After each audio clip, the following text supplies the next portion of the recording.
Nats are in a bit of a shambles at the moment. This would be pretty good news for one of their main political rivals. That is, of course, Pauline Hanson's One Nation Party. Pauline Hanson joins me live from Canberra now as well. You must be really enjoying this show, Pauline.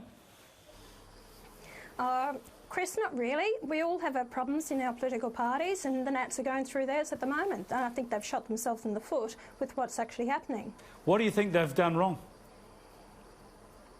Well, in the Senate now, you've lost two of your performing ministers. Now, I call for Bridget McKenzie's resignation at the end of last year of the way she'd handled the dairy industry bill, and I think she was hopeless as a minister.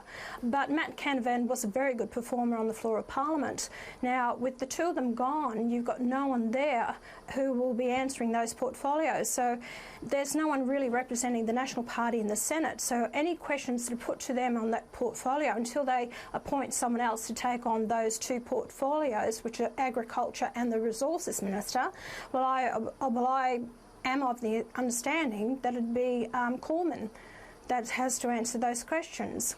Now, you compete over similar issues in similar areas with the Nats. So you go toe-to-toe with national MPs in elections and policy and political contests every day. Surely Barnaby Joyce is a more daunting opponent than Michael McCormack. He might be a daunting opponent as far as getting media and actually getting his voice out there, but is he a performer? And I doubt very much. When I actually got involved with the sugarcane growers, they are actually on their knees. Now, Barnaby Joyce held that portfolio while he was dealing with it for a year and a half. Nothing happened whatsoever until I stood my ground and then forced the issue, which got them the code of conduct, which has been very important to the sugarcane industry. Barnaby Joyce did nothing. What did Barnaby do when he was with the Water Minister or the Prime Minister of this country? We haven't had the water infrastructure. So, as I said, I don't think Barnaby is as good as what he makes out to be. He was the Prime Minister, he was the Agricultural Minister, Deputy Prime Minister. Water, and you tell me, well, Deputy Prime Minister, thank you. So, you know, it's all right to get out there and spruik and say all these things, but you've got to follow through. And as I said to the cane growers in North Queensland a few years ago before I was elected, and they were complaining about the cost of electricity and the irrigation costs, and he said to them, well, listen, guys, you know, I really can't do anything for you. It's pretty tough down there getting my voice heard. And I turned and I said to them, I said, hang on a minute, you accepted that from him?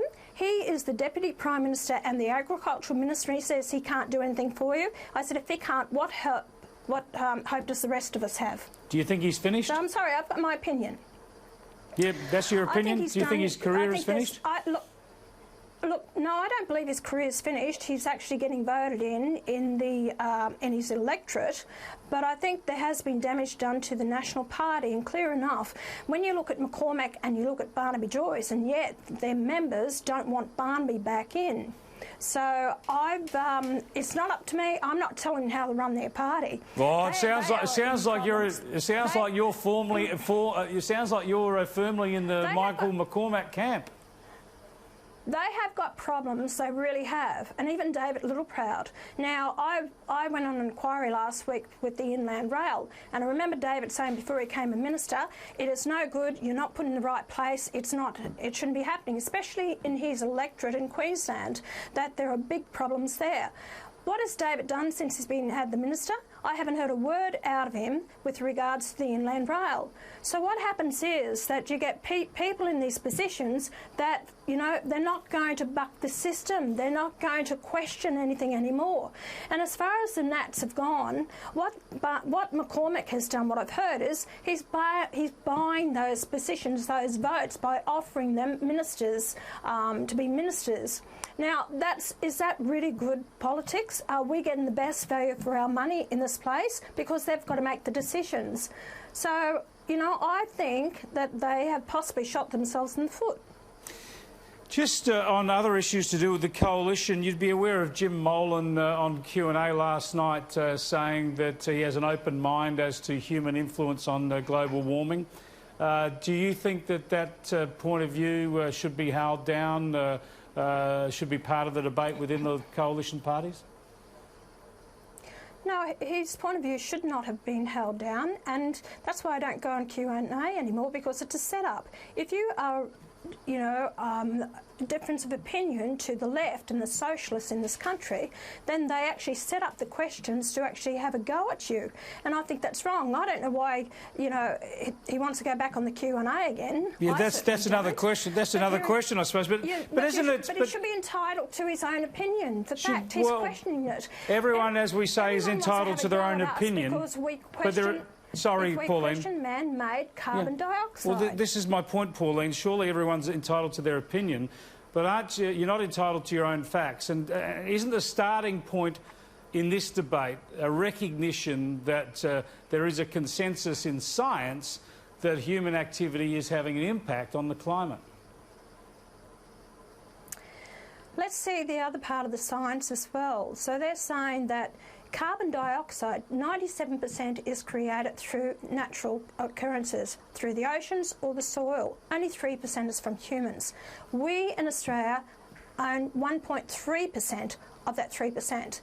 Now, if they really say that our carbon emissions are affecting world temperatures, why don't they go and take the carbon emissions that's happening in China and India? Could I just interrupt again, Pauline? Ridiculous. That's an entirely different argument, and we all understand that argument, and it's very much a part of the debate, just the extent to which our policies in this country, or anywhere for that matter, can change this. But isn't the starting point of the debate the simple fact that the scientific consensus, and in fact pretty routine and established science, says that additional carbon dioxide in the atmosphere will have an effect, and there'll be argument about the extent of that effect as well, but will have an effect on the climate? Well, I don't know, Chris.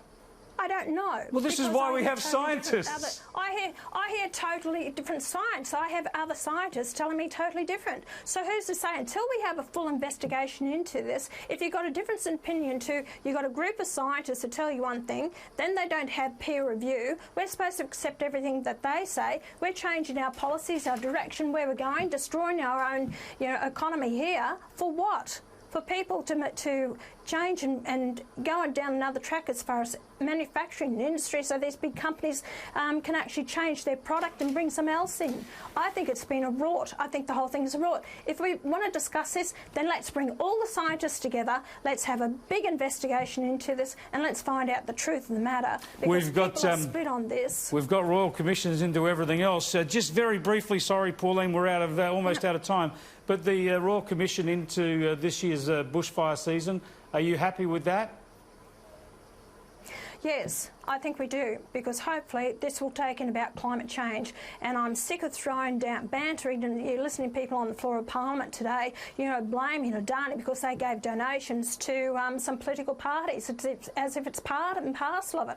It's not the bushfires. We need to know the reasons why. Set up a national disaster fund, and let's see that we can actually move on from here to deal with these natural disasters that have happened in the past and will continue to happen in future years.